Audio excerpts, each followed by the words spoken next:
Fishing Obsessed podcast. We'll be sitting down with a fresh guest each week. Someone who shares the same kayak fishing passion that runs through our veins. We're talking kayak anglers, kayak companies, lure experts. Heck, anyone who's got a story to tell about landing the big ones from a kayak. We're setting our sights on becoming the #1 kayak fishing podcast in the world. You'll get a chuckle, a grin, and hey, maybe even a belly laugh. Because we believe in the power of humor. But above all, we're here to educate and inspire. So, whether you're a seasoned kayak angler or just dipping your toes into this exhilarating world, join us on the Kayak Fishing Obsessed podcast. It's time to reel in adventure, camaraderie, and the joy of the catch. Here's your host, Daren Wendell. You fish freaks, welcome to episode number 123 of the Kayak Fishing Obsessed podcast, your ultimate source for all things kayak fishing. Tonight's going to be a good one as we have the owner of NuCanoe, Blake Young, on to talk about NuCanoe and to interrogate him a little bit to see if he'll give up some juice on that new Unlimited Max. Of course, we're going to talk about the entire fleet, but before we get there, I want to thank the sponsor of the show, Dark Horse Tackle. If you love the show, want to support the show, head over to darkhorsetackle.com. They send me a box every single month, and they're doing something I really like. Doing something called perfect pairings, which they're going to send you, like for instance, this is going to be the LS Lures Mott Football Head Jig, and this is going to be my buddy Andrew Blair's company, Tactical Fish Co., the Bomber Bug. And so they both come in, and you can pair them together. So if that's like right up your alley, head over there to darkhorsetackle.com. Also, special thanks to Charlie's Custom.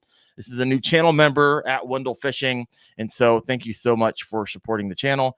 We have 3 different ways you can support the channel. Call them water heifers, hydrilla, gorillas, and boss hogs. It's all set up through YouTube. So head over to @Wendell Fishing if you want to support in that way. But all that aside, let's welcome our guest tonight, Blake Young. Welcome to the channel, brother. How you doing? I'm good, Daren. How are you, man? I'm doing really well. I'm excited about tonight. One, I don't know how we're on episode 123. We've never had a NuCanoe on, so shame on me for that. I'm glad we are a 3-hour difference, and so we're a little bit late. We usually have this at 8:30 every night, but thank you for accommodating us and making it happen. So you're out in Bellingham, Washington. Is that correct? Is that where you're at? No, actually, I'm not. Our business is based in Bellingham, but I live in the Panhandle of Florida.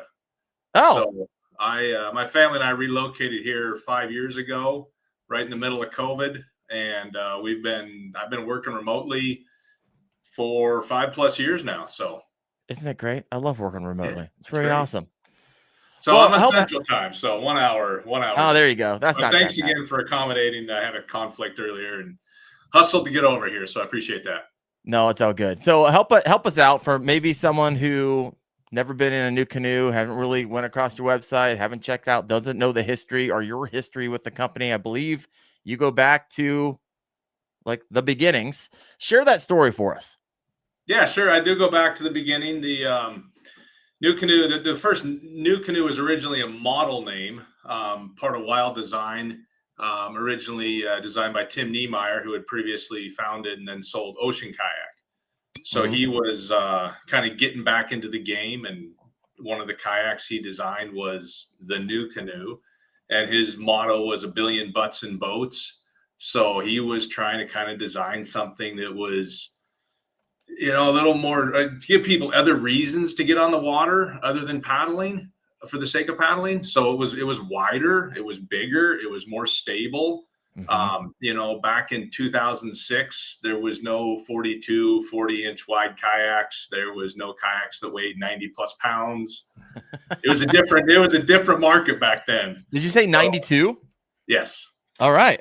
Yeah. So it was big, it was heavy, it was wide, and it was, in a lot of ways not well received in the kayak, paddling world, because it was just so different. Interesting. I guess I didn't know that part of the story. It's so funny how the tides have turned. Yeah. from that time until now. Like, my gosh. No, it's interesting. I've only been in a NuCanoe once. I was up. It was actually the one. Oh, where was I? I was up in Canada. I was up there with Kayak Angler magazine, and I was able to Yes, get that one was that was the Unlimited. Yeah, it was an Unlimited. They had a NK300 on the back of it, and it had just a foot control for the turn, just one side. Right. And so left and right. And I was like, this thing's pretty sweet, powerful, and for how big it was, it moved. I think we were pushing 7 in that bad boy. And I was like, wow, this is awesome. This is really awesome. So big fan. I need to get my hands on. I need to get in one for a longer period of time. Definitely want to do that. Yeah, you'd enjoy it. You might not want to go back. Who knows? Who knows? You never know. I get my hands on a lot of different kayaks, but I haven't never been able to put it through the paces. So maybe we'll have to work that out then. We will work something out. All right. So 92. So share kind of the evolution ever since then. So you've been with the company. Yeah, it was 2006. The 92 was the weight, 92 Got it. pounds. Okay, 96. So I got involved, in the first few months of creating the product, and I came more from kind of an albatross in this kayak fishing paddle sports world because I came more from the business side than from like the enthusiast side. So I kind of joined forces with Tim to help him, take this NuCanoe brand product and build a business around it. And within a few months, he's an idea off to the next idea, wanting to hatch something else. So we just worked out a simple deal where I took the NuCanoe line, which was the NuCanoe 12 at the time, and took it over and made an independent business. And I started to try to make something of it. So that was fall of 2006. So just about 20 years ago when, NuCanoe became independent, and I was kind of trying to figure out a way to make this thing go. Got it. So it's like yours. It's yours. Yes. Congratulations. Owning a business, not the easiest thing to do, but I love it. I feel like, and I had this conversation, I only talked to you briefly after I invited you guys to come on.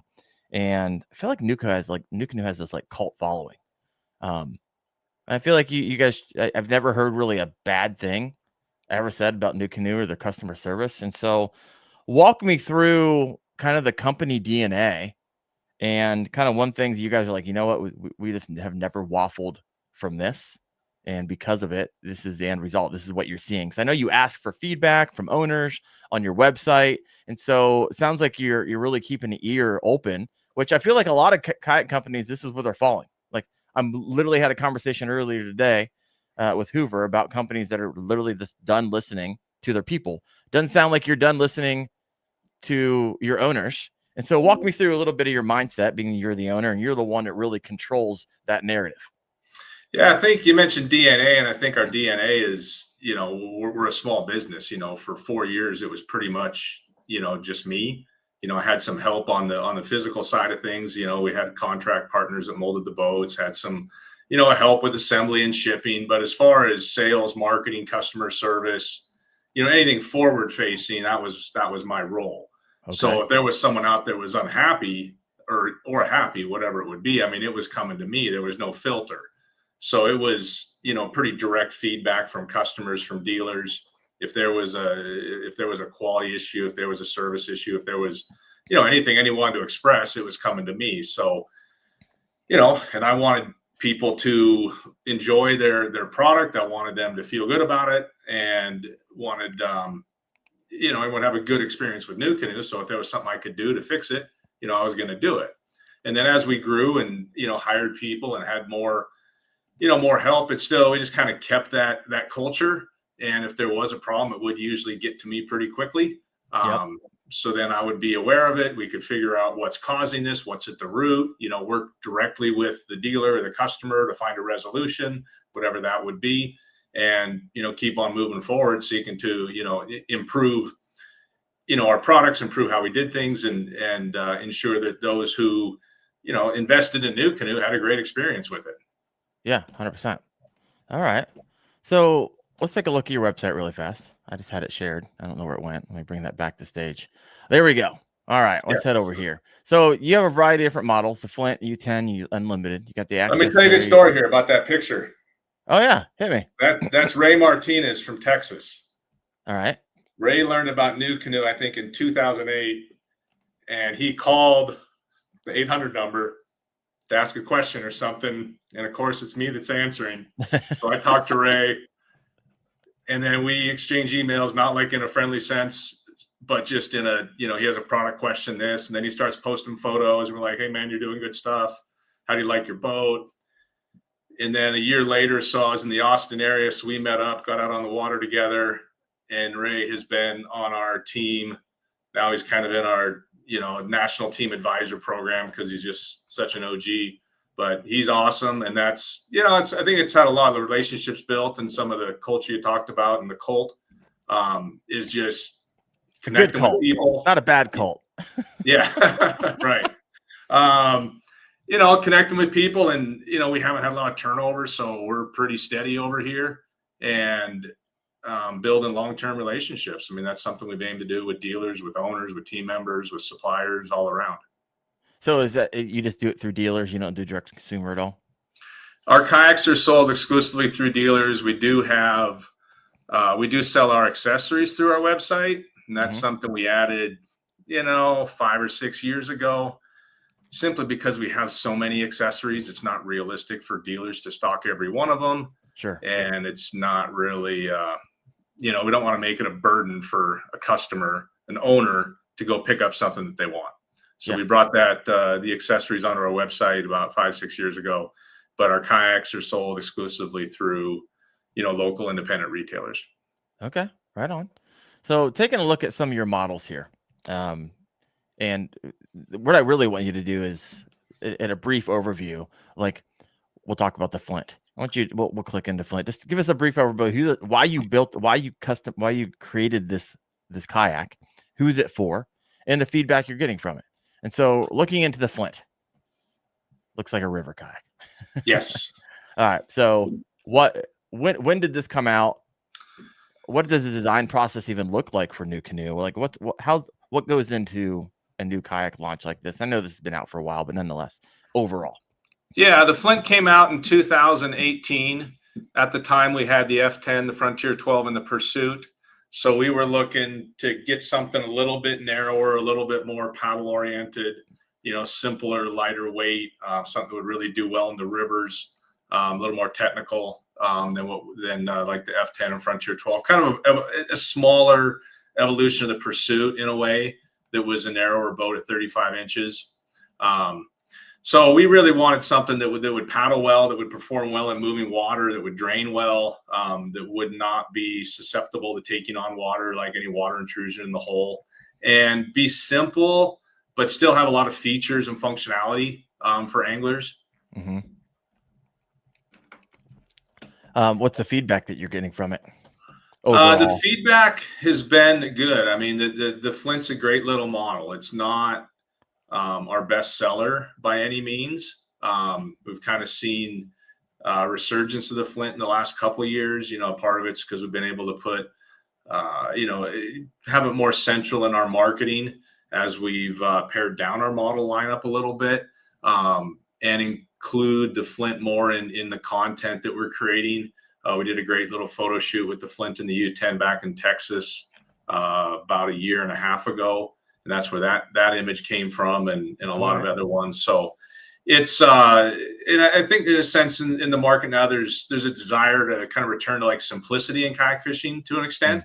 I mean, there's certainly a place for the big models with everything on them, but hey, there's a time where you just want to grab a kayak, a couple rods, a tackle box, hit the river or hit the lake, get out for 2 hours and have fun.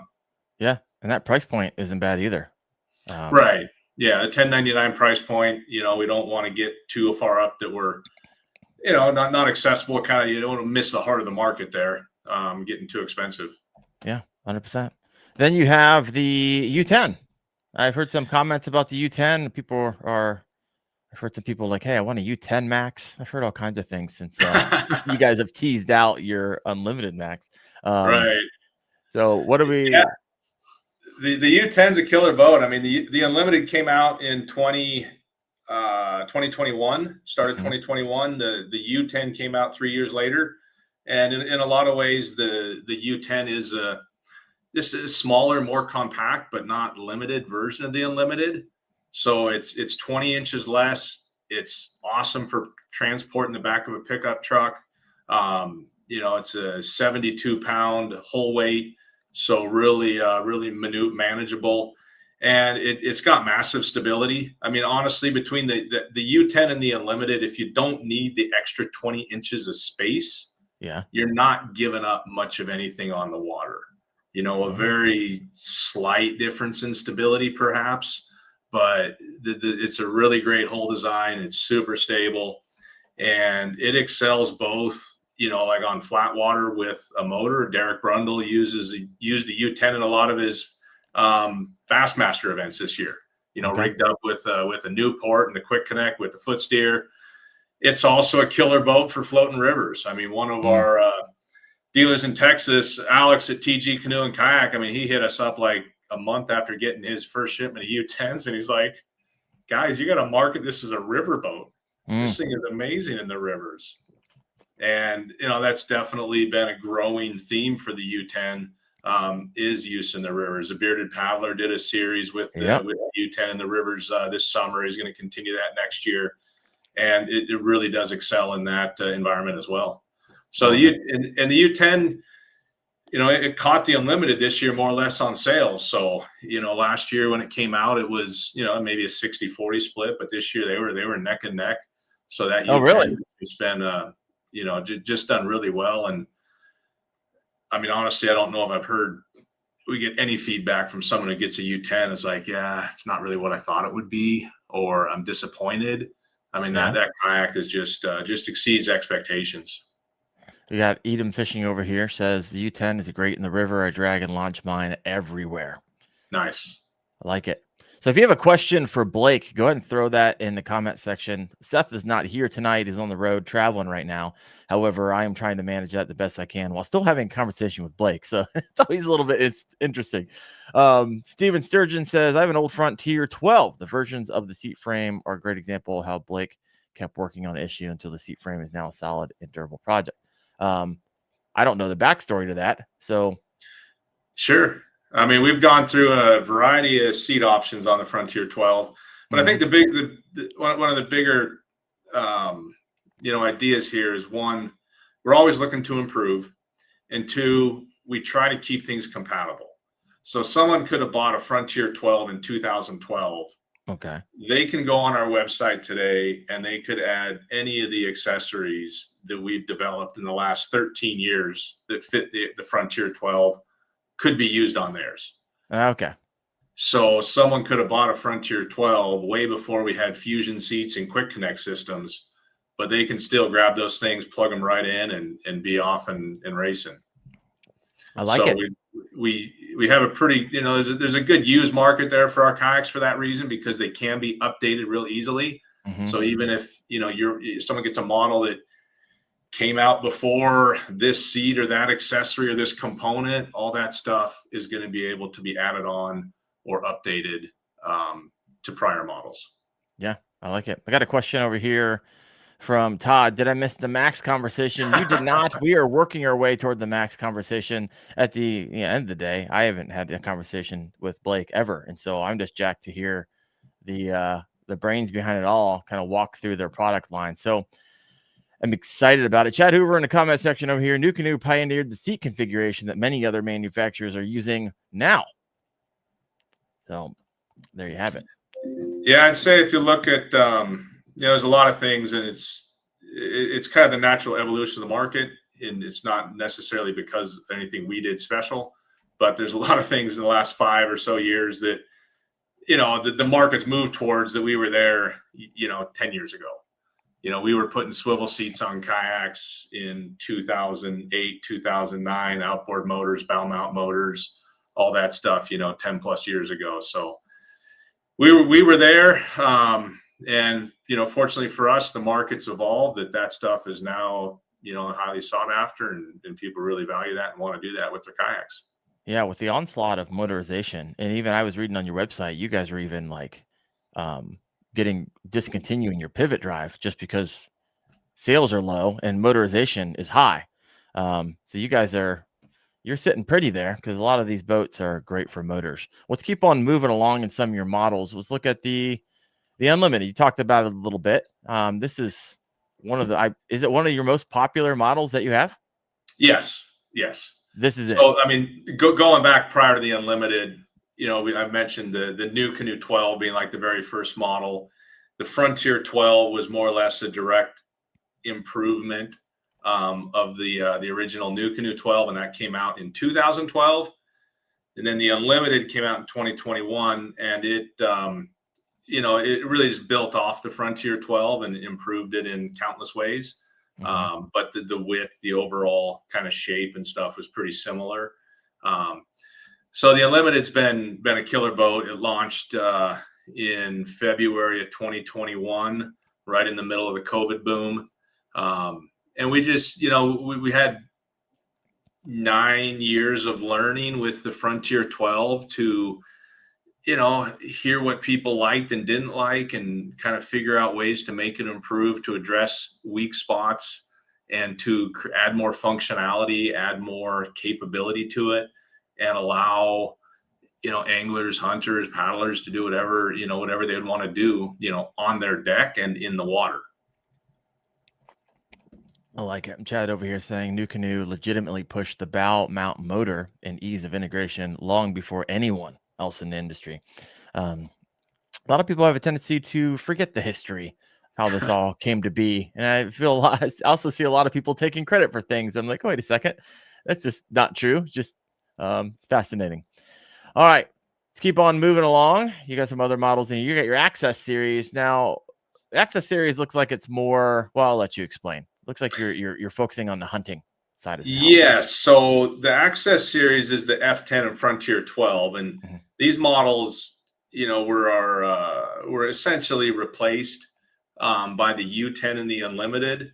So rather than try to compete against them side by side and explain why somebody should buy a U10 versus an F10, we basically reconfigured them to lower the price points and just kind of reposition the marketing to be more as, under the Access series name, which the thinking there is someone's not going to buy these models to go sit in them for 6 hours all day long while they're fishing, but they're going to buy these boats because they want to get to and from a specific location. They want to get gear in, game out, whatever. They got wide open decks. It's easy to put a trolling motor, an outboard motor on them. And they're just highly functional. So it's kind of a great kayak to slide in the back of the truck, drop in the water, get your, to get where you want to go, get your gear where you want to go. See a lot of people posting pictures like you've just flipped through there, hauling with deer, getting deer out, from hunts. So that's the thinking there. But these are kind of our legacy models and just looking to, kind of reconfigure them, to capture a new market and keep them relevant. Any of the older models down here, your other models you want to touch on? You got your F10 front. You kind of talked about some of these. No, the Pursuit was phased out a year ago. So it's been retired. And then the prior, F10 Frontier 12 versions are retired. So, I mean, as it stands today, the U10, the Unlimited are our best sellers. They're pretty equal in volume. And then the Flint is, a good bit behind those. And then the Access series are just kind of finding their way, but we're definitely getting some traction there and seeing some new markets for those models. Yeah. So when wow, I just looked out. We got 107 live on right now. So if you got a question, please go for Blake. Go ahead and throw that out here. We'll get it answered for you, or a comment, or just your experience with NuCanoe. Love to hear that as well. Also, please hit that like button. We'll get some extra yardage out of this once it's all said and done. So Blake, when you design a new kayak, right? What's the first thing like you're solving for? Are you solving for performance? Are you solving for stability, modularity, user experience? Like we're going to be talking about the Max here in a little bit. What problem were you trying to solve? I mean, I think that's different with every model.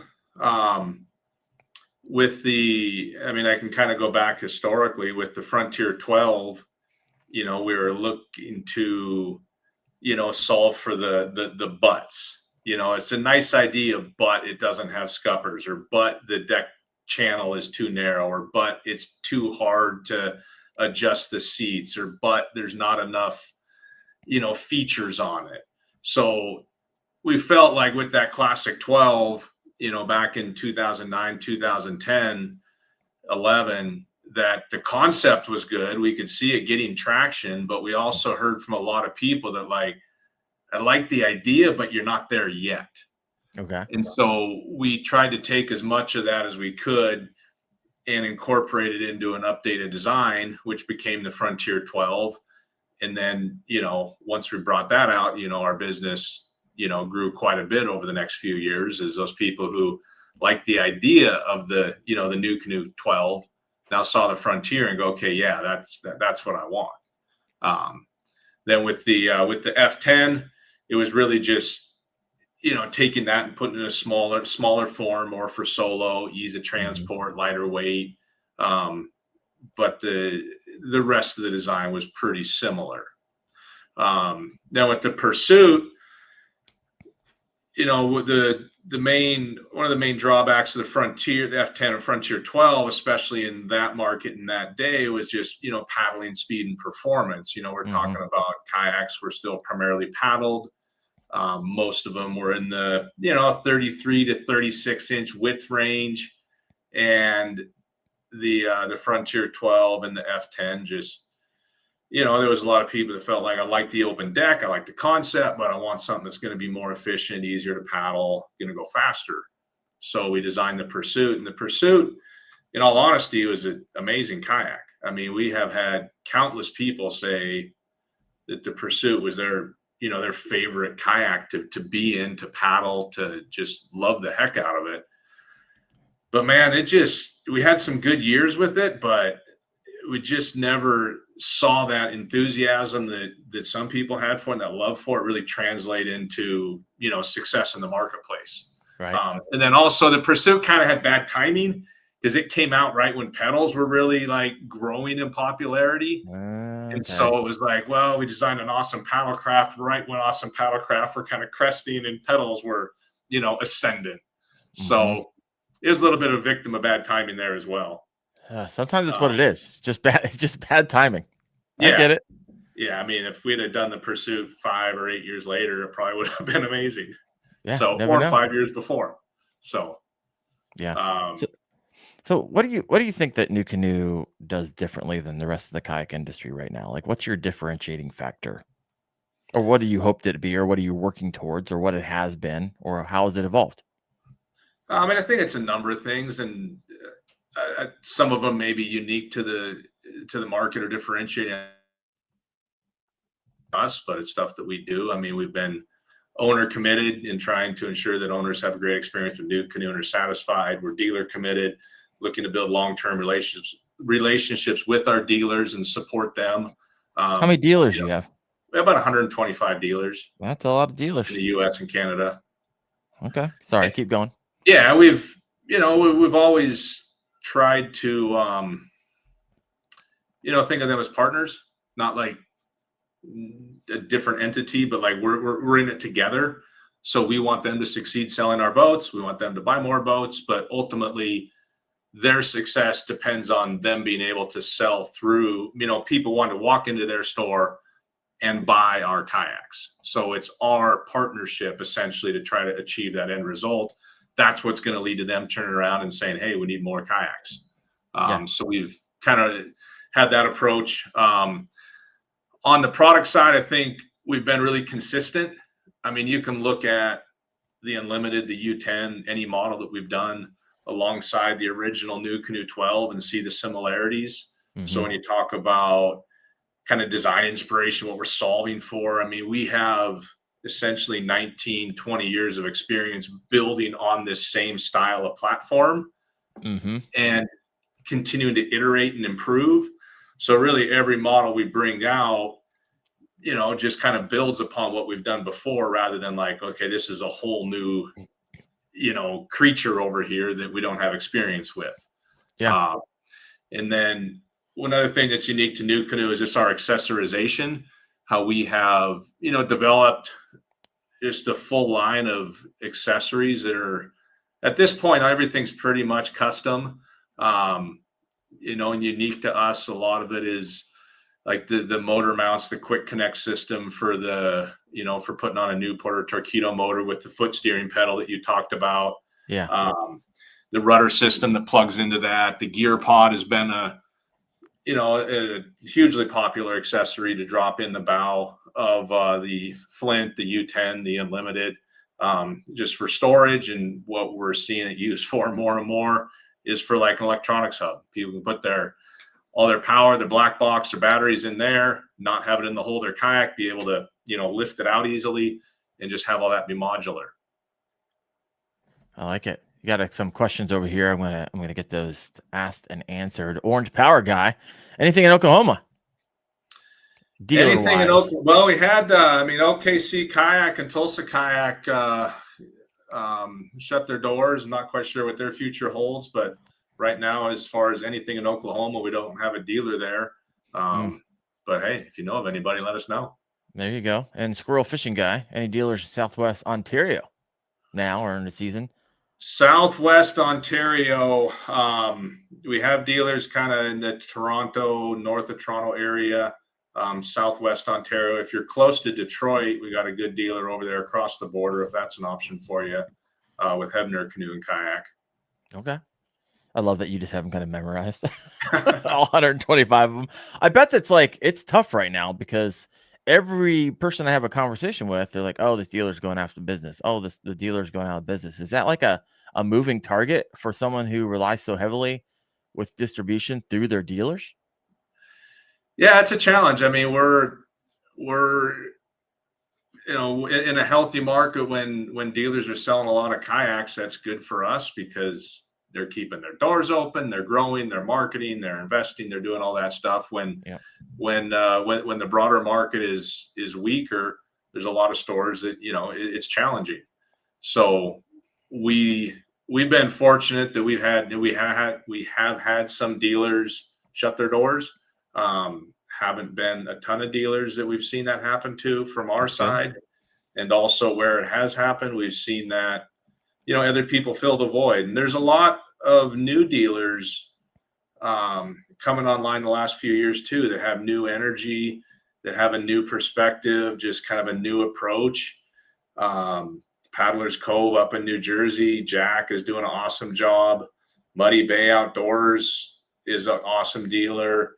Midwest Kayak Fishing, in Cape Girardeau, Missouri, is doing a great job. And these are all guys, shops that have really started up in the last couple of years or just taken on kayaks the last couple of years that, may not be at the level as some of those other shops were, but they're doing things the right way. They're connecting with customers and they're supporting our brand and growing the kayak fishing market. Yeah, 100%. 120 live right now, folks. Hit that like button if you could. All right. I'm not going to make everyone keep on waiting and keep on dragging this out. Right. It is not, this is the interrogation. So imagine you make your background like black and just put like a spotlight on your face. We're going to try to get Blake to answer all the questions he promised himself he wasn't going to answer on the show, because you guys are teasing the Unlimited Max, right? The last 2 days, you guys have been posting some shorts.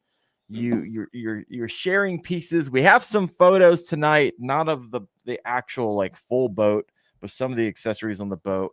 These are ones that Blake sent to me. So I think one of your dealers let the cat out of the bag. So I have some information we're not going to talk about tonight. It's on a screenshot, and so out of respect for you and your marketing and your launch. Yeah, we're not too militant on tracking all that stuff down. So if people are so eager that they want to find out what it is, and hey, that's all right. But we're excited to unveil it. We had a plan for how we're going to do it, and it's gonna be a pretty cool experience. Come Friday, it's not going to be like a canned marketing video that we're gonna set to release. It's going to be follow along live. We've got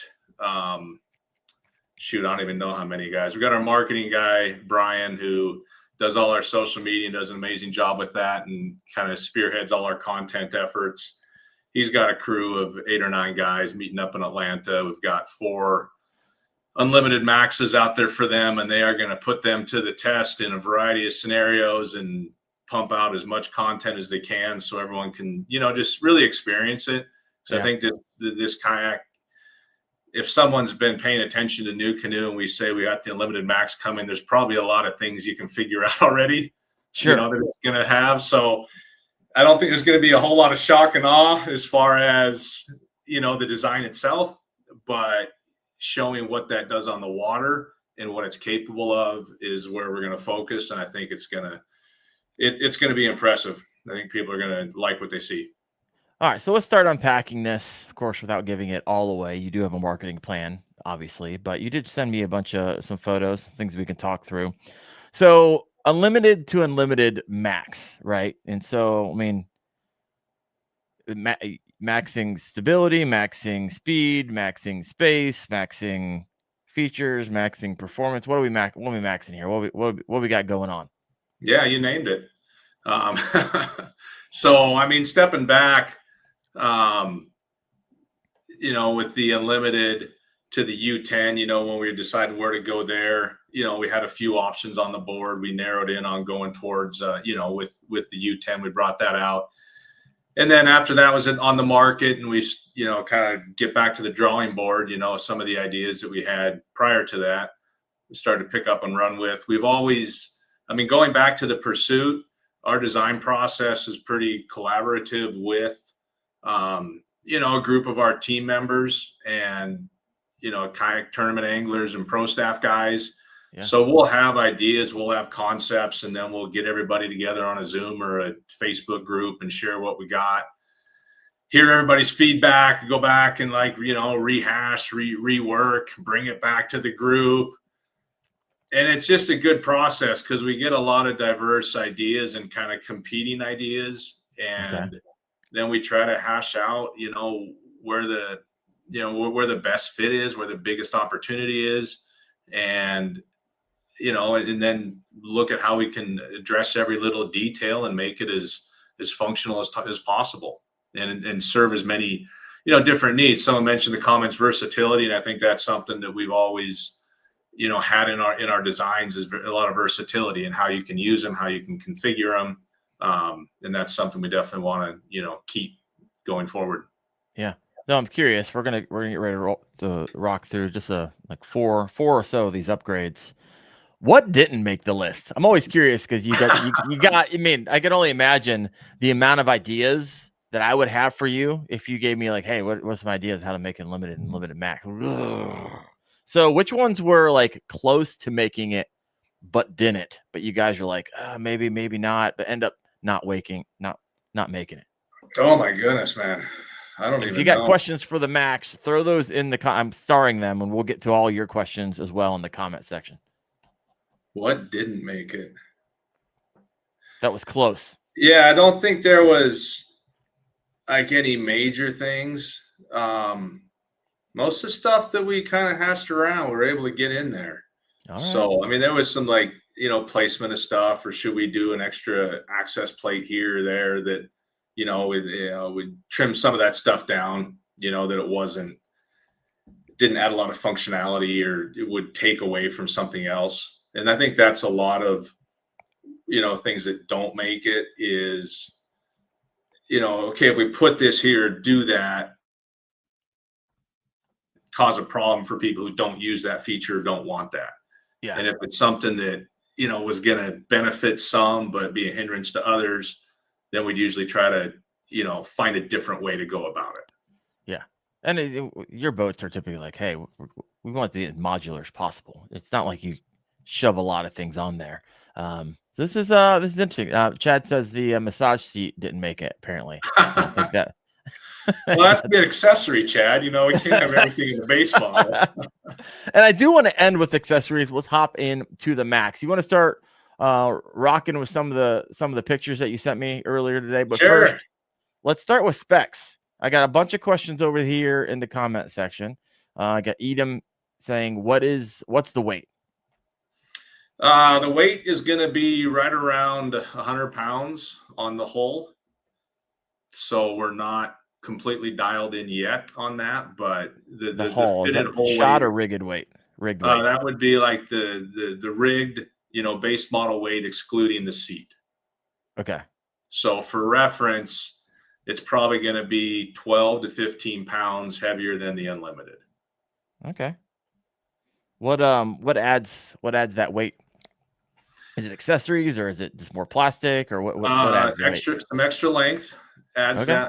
that weight. It's 13 feet 6 inches.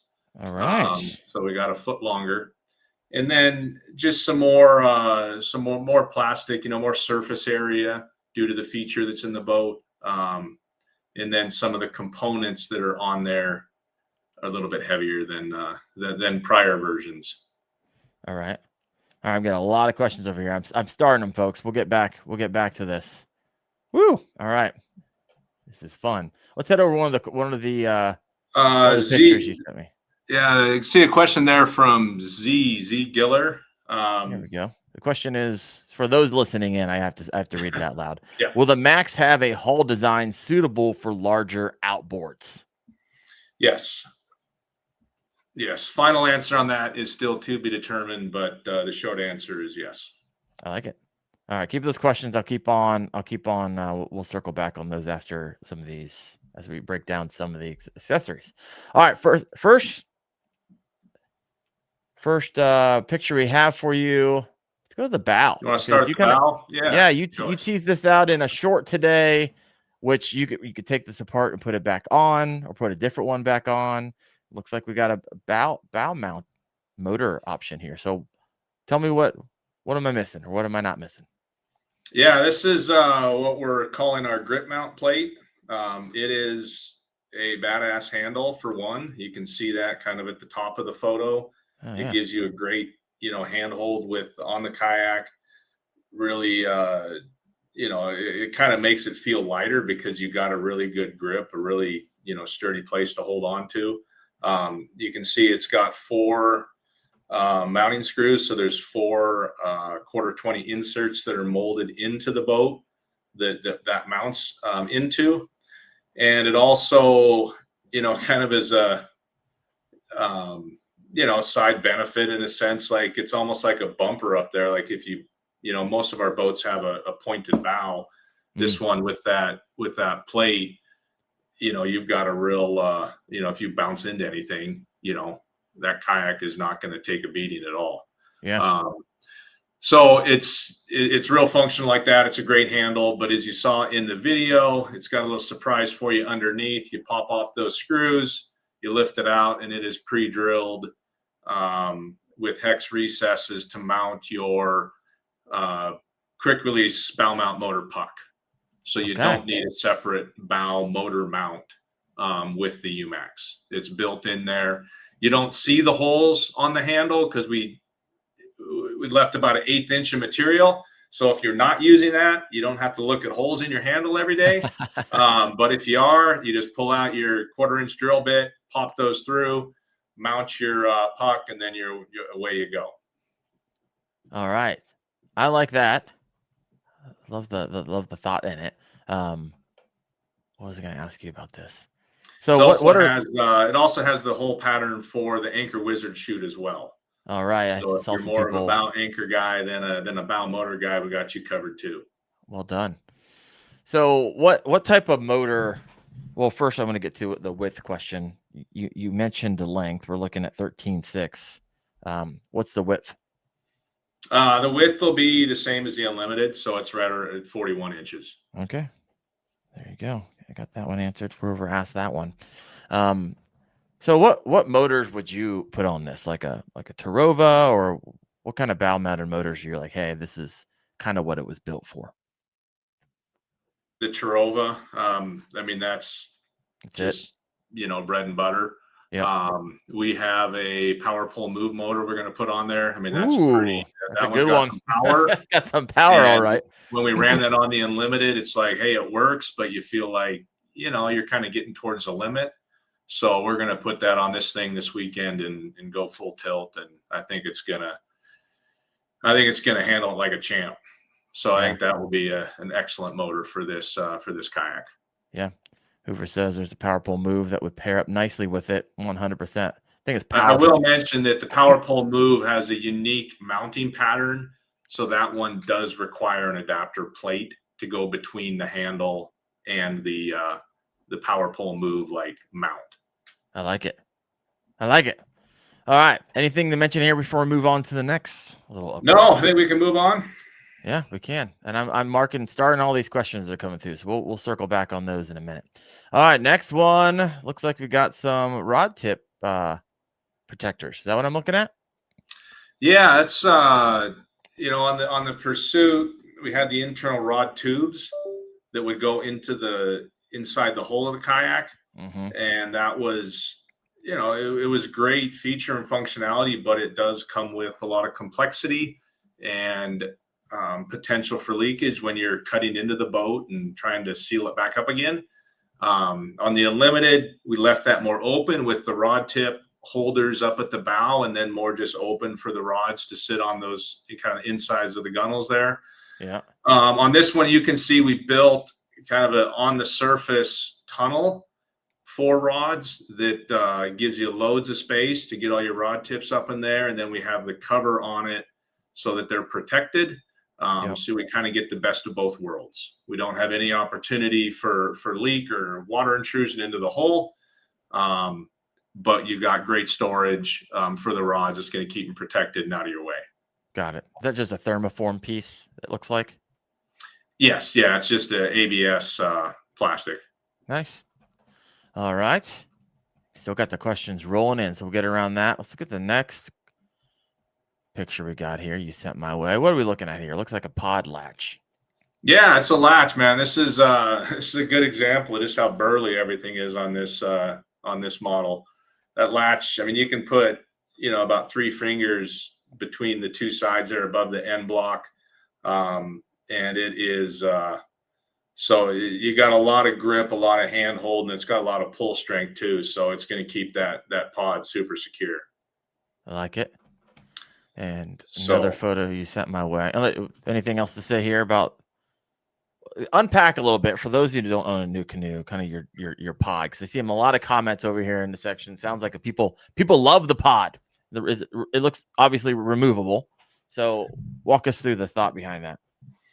Well, yeah, the pod that we've had the last 5 years is the gear pod, and that's kind of modular storage. It drops up in the bow. This is a different concept. So we're excited about it. When we get the full release, I think people like what we've done here, which a lot of it goes back to how do we utilize the space on the boat, because we don't just want to make it bigger and bigger and bigger. How do you make it purposeful? How do you add a lot of value to the space? How do you do it in a way that's not going to, that still doesn't compromise the versatility and allows people to use things different ways depending on how they're going to set up their kayak and how they're going to run it. And I think that, we came up with a really good solution here and excited about it as well. Yeah. Another, for a number of years, we had the gear vault on the Frontier 12, the gear vault on the F10 and on the Pursuit. And those were all, kind of open hatches on the deck. Okay. So we relied on the cover and the seal and everything to keep water out. But as, most people know, in the end, like, water will likely win. But we've designed this in a way that there's no opportunity for water intrusion into the hull, and it's not going to be so there's no opportunity for that with this design and this setup. I like it.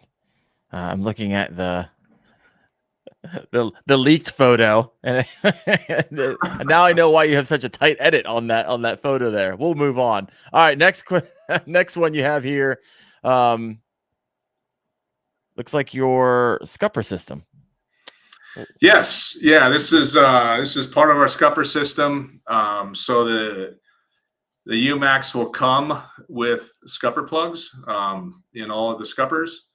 And it's a system where you don't have to take them in or out. You just twist them to tighten. Oh, come on. That's pretty loosen sweet. them to allow it to drain.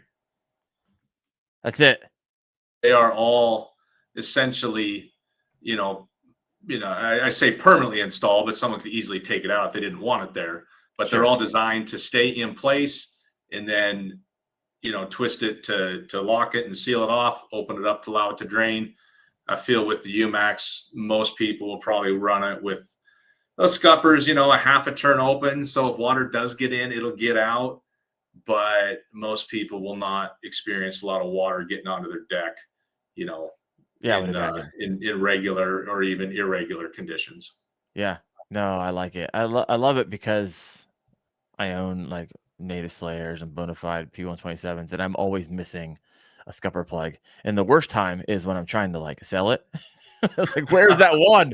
Where's the one that I need so I can sell this stupid thing? So you're getting a lot of positive feedback over here. No, I like that. I like that a lot. So click up, click down. You're on to something. This is one of those things where like, hey, in 5 years from now, everybody will be doing it. And so I like it. I like it a lot. All right, we're going to bounce out of these photos, and I'm going to go over to some questions that you may or may not answer, but I'm still going to ask them because this is a live show. All right. I think Mike already told me to shush up once. So yeah, I heard someone's like, hey, is Blake your marketing guy? No, that's Mike. He's the one that's got the 4 marketing boats, getting them all rigged up for our big testing and content weekend. So I think he just wants to keep all the goodies to himself to share. So there you go. Sorry, my friend. No, we love Mike. We appreciate him a lot. I love it. All right, going back, man. There's a lot of them here. All right. What's the weight? We are answered weight. Is there forward-facing rod holders from Edom? Here we go. Will it be dual seating, being that you added an extra foot on that bad boy? Yes, it can definitely be set up tandem. It will have the deck track is 8 inches longer than on the Unlimited. Okay. So you got more space, more room for tandem seating. All right, there you go. And I've always been like, tandem boats, whatever. But it wasn't until this past summer when I took my daughter out. She wanted to go fishing with me one day. And I was like, you know what? This would be perfect. If I had the option to this modularize my kayak and add a seat, this would be great. Because I'm like taking stuff out and putting seats down, making a makeshift seat so you could sit in front of me. We still had a good time. We made it work. But something to think about if you got kids. Yeah, we got in the dual seating, you can set the boat up with a full tandem, like with 2 of the 360 Fusion seats. Okay. But one of my favorite setups is just our bench seat, our buddy seat. And that mounts up in the bow tracks, like where the gear pod would go. And It's just a simple rotomolded bench seat. My son's 10. When we go out together, he's sitting there all day long. And he's just up at the bow. He can face forward. He can twist around and face back. Yeah. Sit sideways, whatever he wants to do. But it's just a real inexpensive, simple way to add seating for a child or occasional passenger on any of our models. I like it. 123 live right now, folks. Hit that like button if you could. Got a question from Marco Roman here. A little off subject from the Max, and I'm sure you're going to get a lot of this. So, and you probably have already been answering this. If you're going to update the Unlimited, will there be a Max version of the U10 or general updates to the U10? Yeah, I think you can look at our history and say we tend to, over time, improve, refresh, take what we incorporate into one model and, bring out an evolved version of another model. So, down the road, I'm sure what we've done in the Max will find its way into other NuCanoe models. Exactly when and what that will look like, TBD. TBD. That's right. Just wait. I'll have you on. We'll talk about it again. I like it. Steven Sturgeon's got a question for you. Where is the track for accessories going to be located? On top of the rail or recessed? Similar to the Unlimited and the U10, there will be accessory track that is recessed in the top of the gunnel and also in line with the deck track in the bow of the boat. All right. Great question there. Question from Bass AF 817. Live well? That's something that there is the capability to do it. It's not a standard feature. Is it an accessory or is it just it's capable? At this point, capable. All right. Well, but hey, when we brought out, we tend to bring out the model and figure out the accessories later. So now there we go. We got ideas. I like it. If enough people ask the question live, well, That's for sure. Get your attention. I like it. Here's a good question coming in from James. I don't know how to say the last name, so I'm not going to say it. Is there a major change in the hull shape from the Unlimited? I would say no, there's not a major change. There are some significant differences and improvements that's really going to benefit performance, speed, and rough water handling and rough water performance. Okay. For example, on our prototype this summer, went out crabbing with my son, and it was a choppy day. We had the NK300. We were going full tilt with that thing, and he's sitting up in the buddy seat, right behind the bow of the boat. Mm-hmm. If we were on the Unlimited, he would be drenched. I mean, it would have been water coming in, splashing him, washing through the deck. I think he got one small splash of water on him on the prototype of the UMAX. Okay. So there's definitely some big changes. I mean, if you look at it from 10 feet away, it's very similar, but there's some significant differences that, really will improve the performance of this boat relative to the Unlimited. I like it. Got a question coming in from Jason Reardon, kayaking. Any access replacement panels for electronics? You kind of mentioned this a little bit earlier, but we'll let people coming in and out of the podcast give you a chance to touch on it again. Yeah, the wiring access plates that you see on the U10 and the Unlimited, kind of rectangular and have the knockout plate behind it, or you can just drill through it. Those are incorporated into the new model, as well as a completely new HD access port at the bow and the stern. There you go. Kendrick, we got a lot of comments. This is fun. Hey, Blake, longtime customer here. I've owned 3 Frontiers and 2 Pursuits. Looks like we're losing our only dealer in Mississippi. And any update for him? The hope on the horizon? I hope not. I mean, we'll see. But I think you're referring to everything kayak, and they've been a good dealer, and I hope they're sticking around. Yeah, definitely want every kayak company in the business to be successful. It's good for the sport. I like it. Orange Power guy. How does the Max compare to the Crestcraft? Obviously, Crescent came out with the new, it's a skiff, so it's gonna be obviously different. But do you want to take a stab at that one? Yeah, I'll pass on that one. There we go. We'll let people decide that once they see it and understand what it's all about. No, 100%. I will say there's love seeing innovation, love seeing new things come out, and so excited for the Crestcraft. I think that's a cool looking boat. Yeah, that'd be fun to throw a motor on that and ride around. We have. This was it. I don't even know when the context of this comment is made. It said, love that. I have an anchor wizard in the front on mine, and it makes it tough to get a good hold of it. Oh, we must have been talking about your handle that you guys created. Love it. Oh, lost my comments here. Charlie Williams, I need an Unlimited Max in my life, people. Come on. Couldn't agree more. Mike looks solid. Like it. We answered the question, what bow motors can you run? Oh, here we go. What colors? Nope, sorry. Hit the wrong one. What colors will the Max come in? It'll be in the same colors as our other models. So that's Army Camo, Nuclear Green, Thunderstorm, and Tundra. And we will also, it's not a published color, but it'll be available in Hazard as well, which was the orange. Oh, that's what you sent me the photos on. That's what someone was like, hey, that color is fire. Yeah. I like it. Let's go back to that. Someone asked about paddling. Oh, yeah. Let me go back up. What's his paddling capabilities? I think that's another thing that's kind of set NuCanoe apart, even with the motorization and through the pedals and stuff. All of our kayaks have been, they're all paddleable. And per our owner registration surveys, about a third of owners are planning to just use a paddle with their NuCanoe. So we haven't gone away from, paddle ability. I mean, granted, we're not building the kayaks with the idea that most people are going to paddle them, but we still want them to be paddleable. And I think that'll be the case with the Unlimited Max. That I envision that most people that are buying that are probably going to motorize it. But it's also a kayak that if your battery dies, if your motor fails,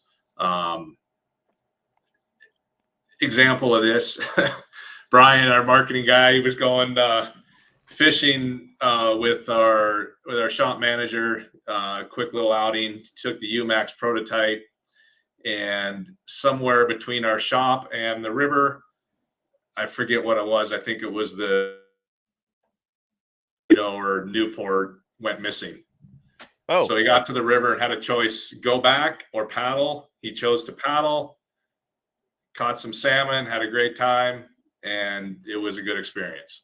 So the UMAX is going to prove to be a model that, if you choose to paddle it, you can. And if you need to paddle it, it's going to work out just fine. I like it. You got Chris Roos 53. Is that front pod or something in the rear? The gear pod will fit on this, so it's not in the front. There you go. Everyone's like piecing this thing in their mind. Right. They have no clue what it really looks like. Everyone's mind looks a little bit different right now. For all these little pieces that you're putting together. Appreciate you answering these questions. Got a lot more questions over here. Oh, had a few scuppers tear late this year, so that'll be a sweet upgrade. I love it. Any advancements in the transport landing gear? No, I wouldn't say there's any advancements. We brought out the NuCanoe Sidekick, about a year ago, and that's a great option for the U10, the Unlimited. It'll also work great on the Unlimited Max with its size. I think that style of cart is ideal, or a bigger, cart to go underneath, such as the Yak Attack bar cart. Mm-hmm. So the Sidekicks, obviously, you mount a bar across. But correct, down, yeah. Some of the Boondocks landing gear, same thing. Yeah, 100%. I love my native Sidekicks. It's freaking awesome. But they don't work really well if you don't have a really great front handle. And so with that handle you guys have on there, it's going to be a lot easier to move that around. So well done there. I like it. USA Kayak Fishing Magazine, Roy Widgeon in the house. Is there a through haul transducer still? Is that still an option? Yes. I think Roy's referring to our transducer retract system that allows you to mount your transducer through a center scupper. Yeah. And that is, this model is going to support that and, do it better, a little bit more space for the larger transducers, than we have on the Unlimited. So it'll work great on this. And on a side note, we have just, I think we're a week away from having parts and being able to ship it, but we have a new and improved version of that transducer retract system that will start shipping here in the next week or so. Okay. And for anybody that already has the transducer retract system, it will be retrofittable. We'll have a very inexpensive kit to kind of retrofit the existing ones with the new parts, so you can, kind of upgrade your TRS rather than have to go buy a brand new one. All right. Like it. Is it, of course, here's the question. It's always going to come up. Yak Bass is even more stable than the Unlimited. It's called the Max, right? Max stability, max speed, max everything. Max stability. I like it. Yeah. Someone already asked that question, asked and answered. Let me see here. My goodness, there is a lot of engagement over here in the comment section. I think you answered Chad Hoover's question. Retractable, transducer compatible. Yes. Yep, love it. Weight capacity. That's something we haven't got to yet. What we got there?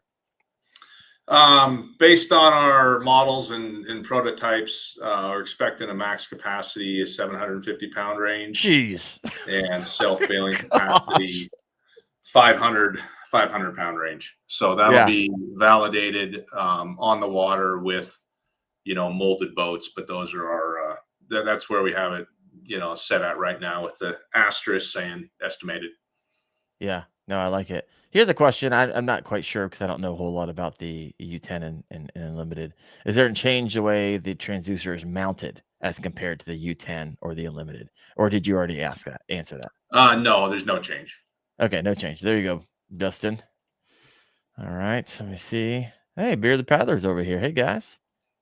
And here's a question everybody wants to know. MSRP. Yeah, stick around for that one. Hold on.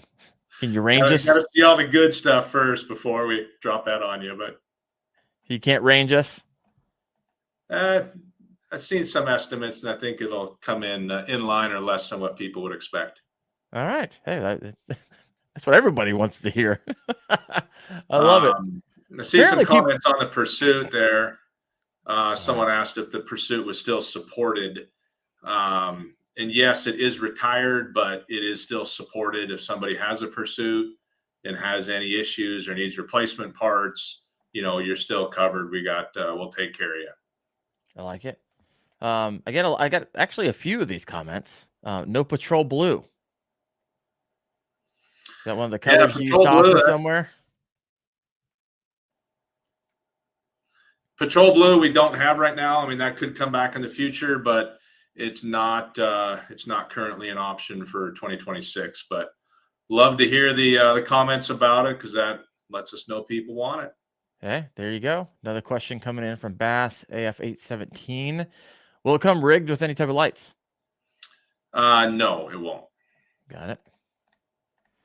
Whew.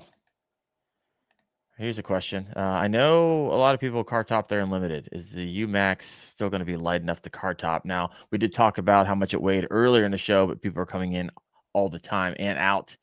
Would you be able to re-answer that for everybody? Yeah, definitely. And I think this is another thing that's going to set the UMAX apart from some of the other, kind of bigger kayaks. And I would say, yes, it can be car topped. It's not, I wouldn't anticipate anybody grabbing it by the side handles and just overhead lifting it and setting it up on top of their vehicle.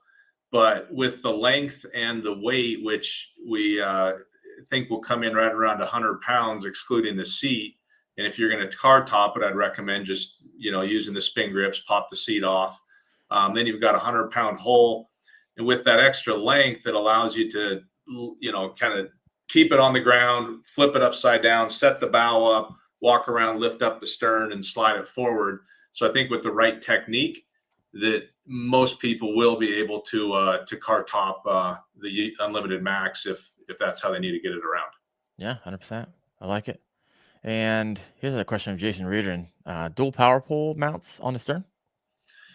That is, it's certainly possible. It's not something that's built into it, but with an accessory mount, that's possible. There's, I think one Objective, maybe Yak Gadget, maybe one or both those guys have that sort of mount now. And it would fit on the Unlimited Max. Just speaking to accessories. Yeah. If there's an accessory that fits on the U10 or the Unlimited, it's going to work on the Max. The only exception is like steering cable length type of items where the Unlimited has an 8-foot cable and the Unlimited Max would default to a 9-foot cable. So, but all the other accessories are going to be interchangeable. Yeah. This is a good question. If someone wants to run a switch between a U10 and an Unlimited Max, makes it pretty easy. Yeah, no, I like it.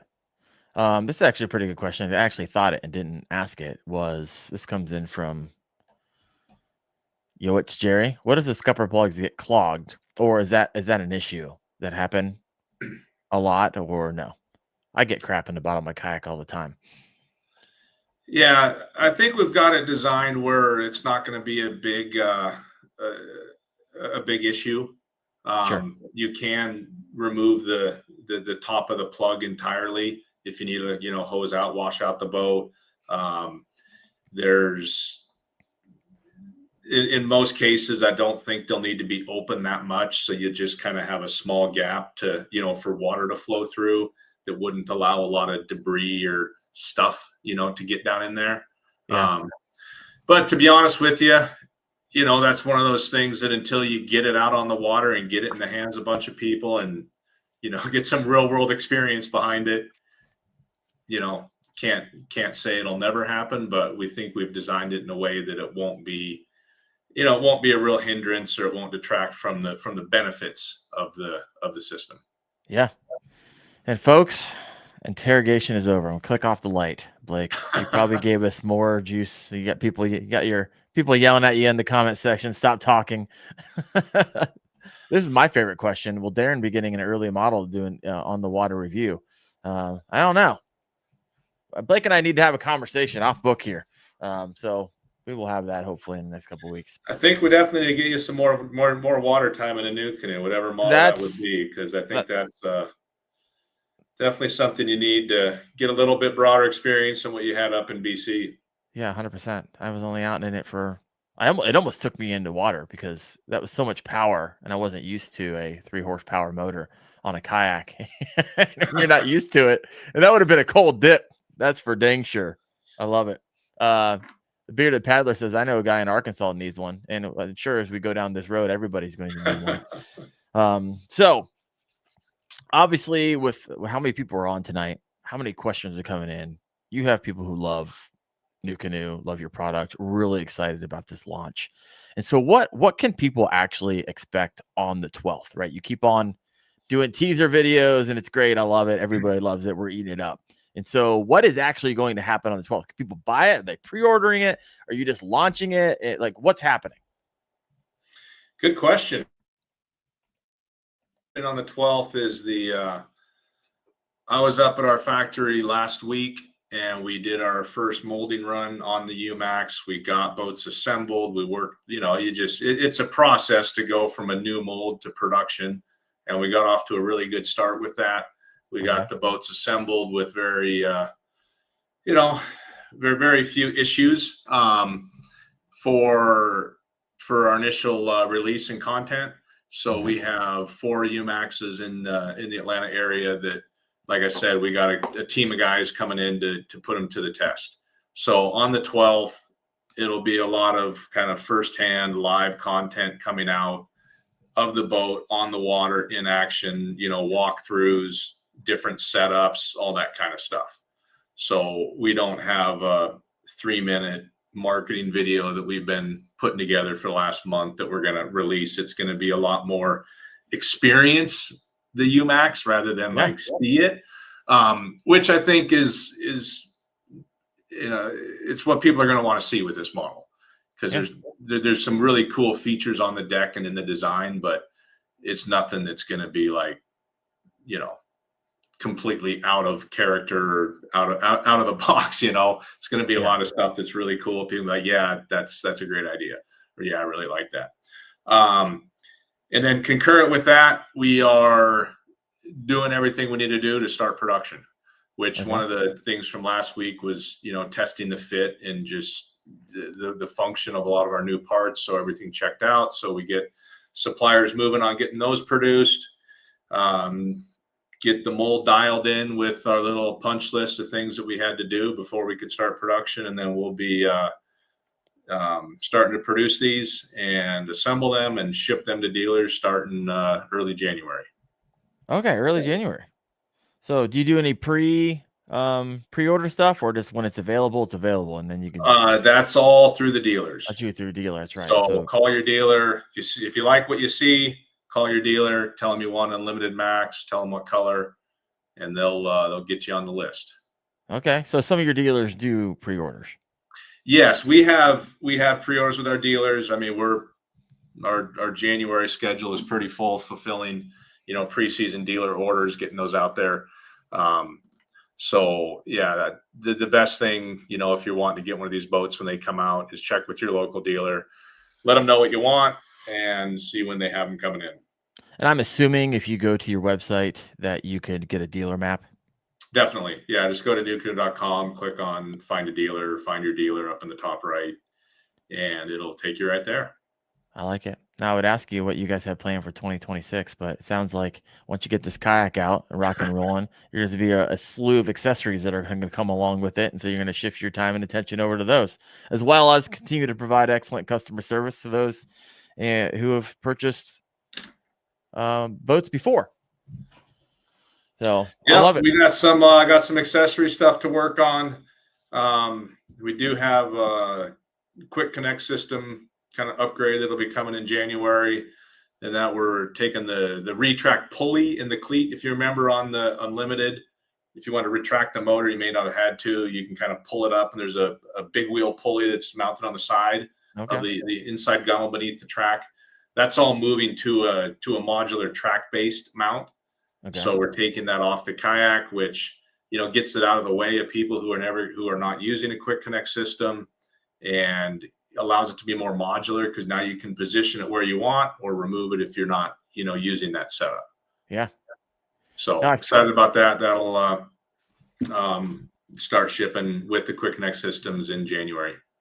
I like it. I feel like I have enough information to, if you know NuCanoe in their DNA and their boats of old, and everything you talked about today, without actually knowing and seeing what I accidentally saw earlier.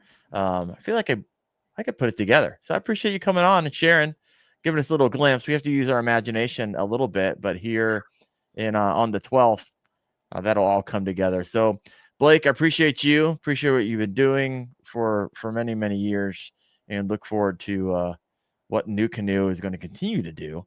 And anytime you guys do a launch, let's do this again. This is a lot of fun. I didn't ask you. I mean, did your little birdie tell you something was coming, so you hit me up, or was it just happy coincidence? Actually, I felt like the man today. I had a guy who texted me. He's like, "Bro, you got the exclusive with NuCanoe." I was like, "Yeah, by accident." It literally was by accident. This whole timing thing that you guys are launching on the 12th, I had no clue that you were doing that. I have no clue that you were launching on the 12th outside of our conversation. He's like, maybe. And so I was even texting you a couple of days ago. I was like, hey, I deduced from our conversation on the phone that you guys are launching something. Does this thumbnail reinforce? Is that okay? And so big happy accident. I love it. Sweet. Well, that was good timing. I mean, when I got your email, I'm like, yeah, that's perfect timing. That should fit in real nice. Heck yeah. I love it. Well, Blake, appreciate you. Also, a big thanks to Dark Horse Tackle, the sponsor of the show. If you haven't checked them out at darkhorsetackle.com. And we'll see you next Tuesday night at 8:30 p.m. Eastern. I got Justin Faircloth, Angle of the Year for kayak bass fishing. Look forward to having him come on. And we're just going to dig into some tactical, how to put more and how to put bigger fish in your kayak. Blake, thank you. Thank you, NuCanoe. Look forward to the videos come out on the 12th. And everybody, you guys have a fantastic rest of the week. You guys have a good one.